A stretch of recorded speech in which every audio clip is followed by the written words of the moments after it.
بسم الله الرحمن الرحيم. اللهم صل على محمد وآل محمد. السلام عليكم متابعينا الكرام. اليوم راح اسوي وياكم همبرجر الدجاج. هاي عندي صدور دجاج نظفتها من العظم، وهاي وياها قطعة لية. يعني اذا تستخدمون كيلو صدر دجاج لازم تخلون مقدار خشوكتين اكل شحم. هاي بعد ما ثرمت صدور الدجاج بمحضر الطعام وياها هاي المتبلة التوابل العفو اللي هي فلفل اسود، بابريكا، كزبرة، ملح، بهارات همبرجر دجاج. وهاي عندي صمون حمصته بالقلاية الهوائية وبعدين طحنته. هاي عندي هنا بصلة واحدة متوسطة وش كم سن ثوم راح اخليهن وياه. بعد ما ثرمت الثوم والبصل وعجنته عجن كل زين، جبت هذا المقياس عندي، كوب القياس اللي راح اقيس بيه. اخلي اللحم بيه مالت الدجاج حتى يطلع الهمبرجر تطلع كلها نفس المستوى. هاي عندي قالب حطيت عليه كيس نظيف وراح اسويه، وهاي عندي ورق زبدة راح اخليه كل وحدة على قطعة. هاي بعد ما كملت كل الكمية طلعا عندي تقريبا 16 قطعة مال دجاج.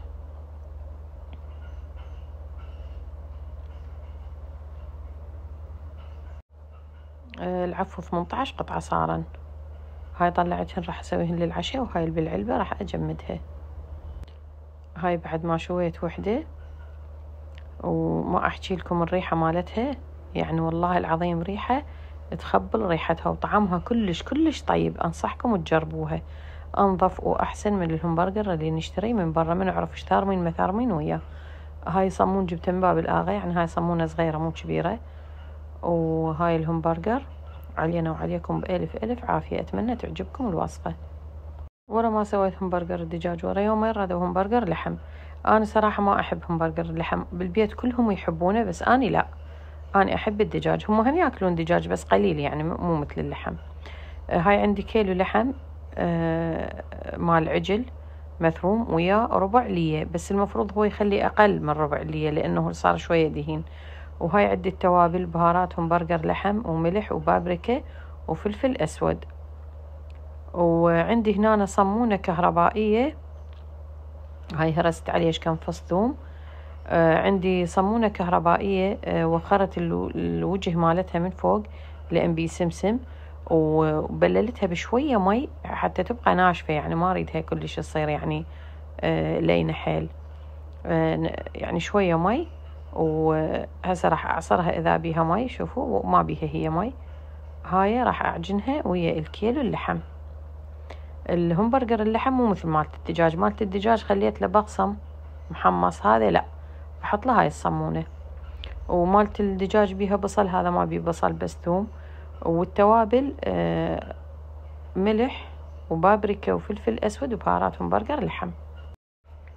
هاي بعد ما عجنت اللحم كل زين، وراح أسوي بهذا كوب القياس هم نفس الشي حتى يطلع الهمبرجر كلهن سوية، يعني كلهن نفس المستوى، مو وحدة كبيرة وحدة صغيرة.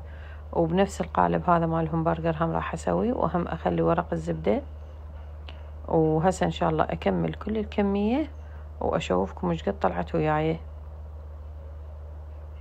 هذا كيس نظيف حتى ما أخلي بالقالب رأسا، حتى تطلع بسهولة من القالب.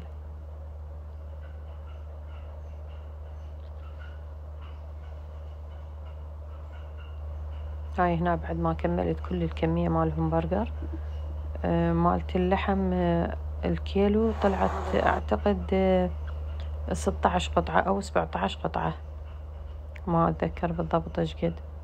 المهم يعني وهاي صارت بهالشكل، وهسه أقليها وأشوفكم.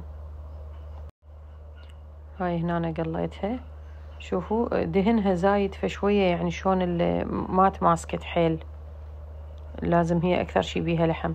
هاي وحدة مال دجاج أني شوية يعني عطبت زايد، ما يخالف أنا راح أكلها.